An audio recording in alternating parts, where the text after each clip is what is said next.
One of you, today we are going to start a new topic and that is a trading town in a pastoral zone.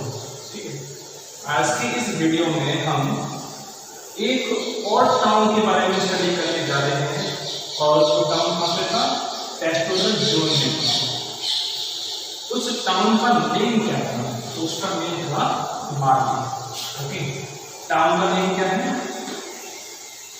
Town या फिर का name क्या है? मारी।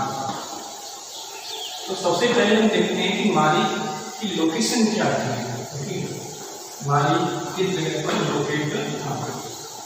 तो यहाँ पर एक मैप बना हुआ है, इस मैप को आप देख सकते हैं कि जो आप इस तरह की कोई लाइन देख रहे हैं, ये एक तो रिवर है और ये रिवर नॉर्थ से लेकर साउथ डायरेक्शन में फ्लो करती है। ठीक है, नॉर्थ से लेकर साउथ डायरेक्शन की ओर फ्लो करती है और इस रिवर का नाम है यूफ्राटिस रिवर। ओके, तो आपने देखा कि ये काफी मेन रिवर है जो नॉर्थ से लेकर साउथ की ओर फ्लो करती है। इस साइड में आप डॉटेड प्लेस देख रहे हैं, इस साइड में और इस साइड में, तो रिवर के दोनों साइड, लेफ्ट साइड और राइट साइड, जो डॉटेड प्लेस है वो खेती के लिए बहुत ही ज़्यादा कैसा है? प्रोडक्टिव है। ठीक है, एग्रीकल्चर की दृष्टि से देखा जाए तो ये एरिया कैसा है? प्रोडक्टिव है। इसी तरह से बड़ा एरिया में खेती के लिए बहुत अधिक कैसा है? प्रोडक्टिव है। तो आपने देखा कि हम साइड का एरिया जो है खेती के लिए बहुत अच्छा एरिया है, वहाँ पर खेती बहुत अधिक की जा सकती है ना। तो मारी जो है आप देख सकते हैं कि मारी यहाँ पर लोकेटेड है। तो मारी की लोकेशन जो है वो साउथ में ज़्यादा नहीं है। ठीक है, जब रिवर और भी बड़ी होगी नीचे की साइड में, तो मारी की लोकेशन जो है फराट रिवर की साउथ में नहीं है बल्कि ये नॉर्थ पार्ट में है जहाँ पर खेती अधिक की जाती थी। उस एरिया में मारी की लोकेशन है जहाँ पर खेती अधिक होती है। खेती के साथ साथ यहाँ पर एग्रीकल्चर के साथ साथ यहाँ पर वो लोग एनिमल्स भी पालते थे, है ना। तो यानी कि यहाँ पर कैटल रियरिंग भी होती है, कैटल रियरिंग भी होती है। खेती तो करते हैं लेकिन जानवरों को भी वो लोग चराते हैं। तो हम कह सकते हैं कि हमारे के जो लोग थे वो कैसे थे? फार्मर, खेती करते हैं इसलिए कौन है? फार्मर। कैटल रियरिंग करते हैं, इसका क्या है? पैस्टोरलिस्ट, जानवरों को चराने वाले, पशु चारक, है ना, पशु को चराते हैं। ओके, तो आपने देखा कि वहाँ पर दो तरह के लोग रहते हैं, एक तो फार्मर जो खेती करते हैं और जो जानवरों को चराते हैं। इसे हम हर्डर भी कह सकते हैं। ठीक है, तो ये आपने देखा कि वहाँ पर दो तरह की एक्टिविटीज की जाती थी, फार्मिंग और जानवरों को चराना। अब हम देखते हैं एक फार्मर में और एक हर्डर में रिलेशन कैसे होते थे। ठीक है, तो इनके देखते हैं रिलेशन देखते हैं।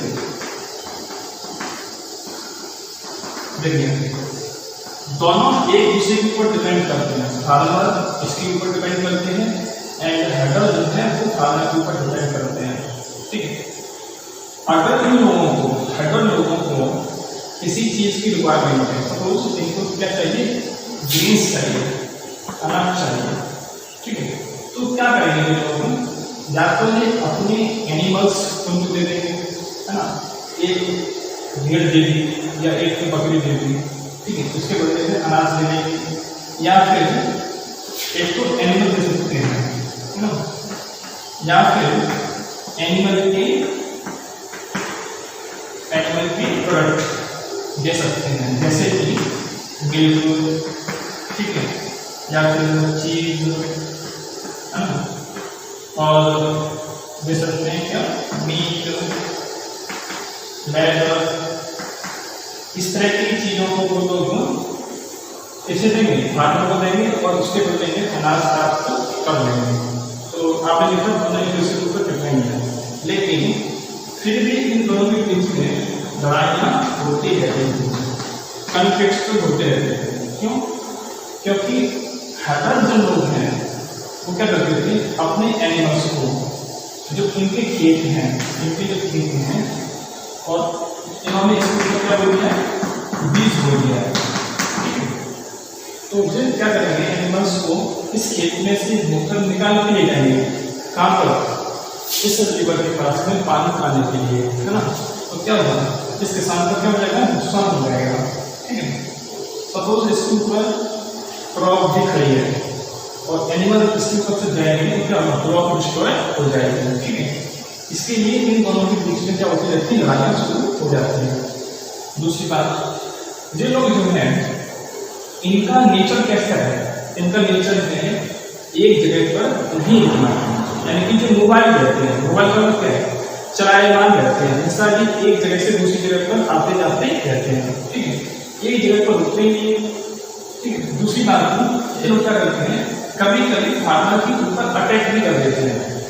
फार्मर की जहाँ पर फैमिली होती है, सोसाइटी जहाँ पर होती है, उसके ऊपर उन्होंने क्या कर दिया, अटैक कर दिया, इनके ऊपर उन्होंने अटैक कर दिया और उनकी घरों में जो अनाज था या फिर और कोई भी सामान था उसको वो लोग वहाँ से लूट लेते हैं। ठीक है, तो इस वजह से भी इनकी लड़ाई होती रहती है।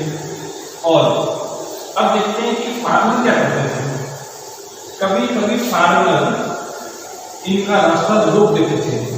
ठीक है, यानी कि इनके एनिमल्स को रिवर के पास में जाने नहीं देंगे जिससे कि वो पानी पी सके। तो आपने देखा कि उनके बीच में रिलेशन अच्छी नहीं थी, अक्सर लड़ाइयाँ होती रहती थी। जो हर्डर्स हैं, हर्डर्स क्या करते थे, गर्मियों के सीजन में, ठीक है, गर्मियों के सीजन में वो लोग इस एरिया में आते थे जो एरिया कैसा है, एग्रीकल्चर से परिपूर्ण है, यानी कि इस एरिया में क्या होती थी, खेती होती थी और यहाँ पर किसान लोग खेती करते थे। तो गर्मियों के सीजन में इस एरिया में वो लोग आते थे और किस रूप में आते थे, एक तो हर्डर्स के रूप में या फिर लेबर के रूप में या फिर सोल्जर के रूप में। देखिए, हर्डर्स के रूप में जब वो लोग आते हैं तो अपने साथ में सीप लेके आएंगे, सीप मींस भेड़ या फिर गोट लेके आएंगे ना, ऐसे एनिमल्स को लोग साथ में लेके आएंगे। लेबर का क्या मतलब है कि वो लोग कुछ काम करने के लिए भी आते थे, सोल्जर के रूप में आते थे, मीन्स वो लोग उनके ऊपर अटैक करते थे। तो क्या हुआ कि इन सब कामों करते करते ये लोग जो थे प्रॉस्पेरस हो जाते हैं, पैसे वाले बन जाते हैं, है ना, और उसी एरिया में वो सेटल हो जाते हैं। तो कुछ लोग ऐसे भी थे, कौन से लोग थे, एनिमल को चलाने वाले। कुछ लोग ऐसे भी थे जो बाद में रूलर बन जाते हैं और उस एरिया पर रूल करते हैं। ठीक है, अब हम देखते हैं कि ऐसे कौन कौन सी डायनेस्टी थी जो वहाँ पर रूल करते हैं। तो देखिए, अक्केडियन, ठीक है, एमोराइट, असेनियन, ये कुछ फेमस डायनेस्टीज हैं किसकी, हर्डर्स लोगों की। माली का जो किंग है वो किस डायनेस्टी का था, वो एमोराइट डायनेस्टी का था। माली का जो किंग है वो एमोराइट डायनेस्टी का था और किंग जो है उसकी ड्रेस एंड उसका रहन सहन दूसरों से डिफरेंट होता था। उसकी ड्रेस अलग क्यों होती थी, जिससे कि वो इजीली पहचान में आ सकते, है ना। तो क्या है कि किंग जो है मेसोपोटामिया की गॉड जो होते हैं, मेसोपोटामिया के जो गॉड हैं उनकी बहुत रेस्पेक्ट करता था। ठीक है, और इसने क्या किया, अपनी सिटी के अंदर, जिसका नाम था मारी के अंदर, मारी ने इसमें एक टेंपल बनवाया। ठीक है, टेंपल में जो गॉड थे उनका नाम क्या था, राजा ने जो टेंपल बनाया है, तो उस टेंपल में जो गॉड थे उनका नाम था डेमन। और ये किसके देवता है, जो आपने सुना था स्टेपी, है ना, तो ये स्टेपी के देवता है। ओके, तो आपने देखा मारी का जो राजा था, ठीक है, उसने टेम्पल बनाया कहाँ पर, मारी टाउन के अंदर, है ना, और वो राजा जो था देवताओं का बहुत अधिक के सम्मान करता था, ठीक है। उसने एक टेम्पल जो बनाया था मारी के अंदर, उसमें एक देवता की मूर्ति लगाई गई थी, इसका नाम क्या था, देवन, और वो देवता किसका था, स्टेपी का। मारी का जो किंग है वो काफी सतर्क रहता था, ठीक है। क्यों सतर्क रहता था, क्योंकि जो हडर्स ने उनका मूवमेंट कंटिन्यूस चलता रहता था, तो हडर्स को राज्य के अंदर, किंगडम के अंदर घूमने की परमिशन तो थी, लेकिन जो राजा के जो पर्सन थे, राजा के सैनिक जो थे, इन लोगों के ऊपर हमेशा नजर रखते थे, हर मूवमेंट की खबर राजा को वो करते थे, ठीक है। ऐसे हैं कई सारे लेटर्स मिले हैं जिनमें राजा के किसी अधिकारी ने राजा को इंफॉर्मेशन दी कि हमने हडर्स को इस एरिया में घूमते हुए देखा है। तो एक ऐसा ही लेटर मिला जिसमें बताया गया राजा को कि हमने एक एरिया से दूसरी एरिया में रात के टाइम पर एक मसाल को जलते हुए देखा है, और मसाल से वो लोग मैसेज को एक्सचेंज कर रहे थे, है ना, यहाँ से मसाल जलती हुई इधर गई थी, ठीक है। तो हमें लगता है कि शायद वो लोग हमारे ऊपर अटैक करने की प्लानिंग बना रहे हैं। अब हम देखते हैं कि जो मारी का जो टाउन है उसमें ट्रेड किस तरह किया जाता था, ट्रेड का सिस्टम क्या था। ओके, तो मारी की जो लोकेशन है वो यूफ्रेटिस रिवर के बहुत नजदीक है, तो इसका उसे बहुत अधिक एडवांटेज प्राप्त होता था। इस रिवर के द्वारा से उसको ट्रेड करने में बहुत आसानी होती थी। इस रिवर की माध्यम से, ठीक है, ऑयल, है ना, stone, tea, precious metal, wines, इस तरह की चीजों को वो लोग ट्रेड करते थे। नाव में इन सब सामान को रखेंगे और वो नाव नॉर्थ से साउथ की ओर जाएगी, ठीक है। तो रिवर जो है उनको बहुत अधिक हेल्प करती थी। इसी तरह से वो लोग क्या करते थे, इस रिवर के माध्यम से Turkey, Syria and other countries में भी अपने गुड्स को ट्रांसपोर्ट करते थे, और उसमें उनकी हेल्प कौन करता था, यूफ्रेटिस रिवर। मारी जो टाउन है वो एक बहुत अच्छा एग्जाम्पल है इस चीज को समझने के लिए कि कोई सिटी किस तरह से ट्रेड के माध्यम से डेवलप होती है। तो मारी जो टाउन डेवलप होगा वो किस तरह से डेवलप हुआ था, ट्रेड के माध्यम से, और उनको ट्रेड में किसने हेल्प की थी, यूफ्रेटिस रिवर ने हेल्प की थी।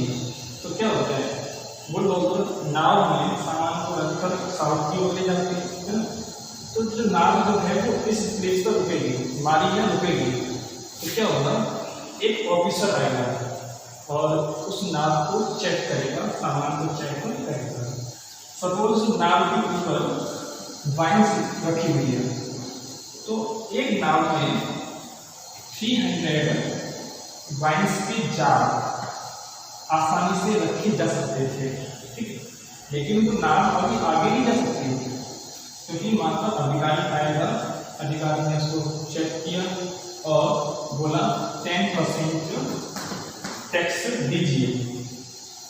जब वो नाव का पर्सन 10% टैक्स को दे देगा तब वो नाव वहाँ से आगे जाएगी, ठीक है। तो इस तरह से देखा आपने कि कैसे वो लोग ट्रेड को करते थे। ये तो हो गया वाइन्स के बारे में। जो अनाज है, फॉर एग्जाम्पल बारले, वो अनाज दूसरी तरह की नावों में आता था।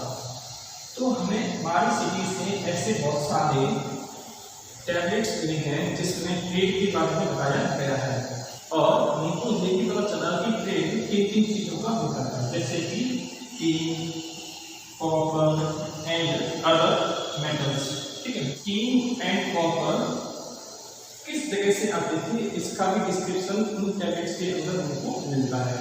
ओके, तो आज आपने स्टडी किया बारी टाउन के बारे में, जो काउंटर था पेस्टोरल जोन के अंदर था। इस एरिया के अंदर खेती की जाती है और यहाँ पर ग्रेडिंग भी की जाती है। लेकिन जो प्रॉस्पेरस जो बना, प्रॉस्पेरस कैसे बना बोलो तो ट्रेड के माध्यम से प्रॉस्पेरस बना। यहाँ पर इतनी आर्मी नहीं है, फिर भी जो सिटी कैसी थी, प्रॉस्पेरस थी। तो प्रॉस्पेरस जो बनी सिटी ट्रेड करने से बनी। तो आज के इस वीडियो में सिर्फ इतना ही। आई होप आपको आज का कंटेंट समझ आ गया होगा। Thank you.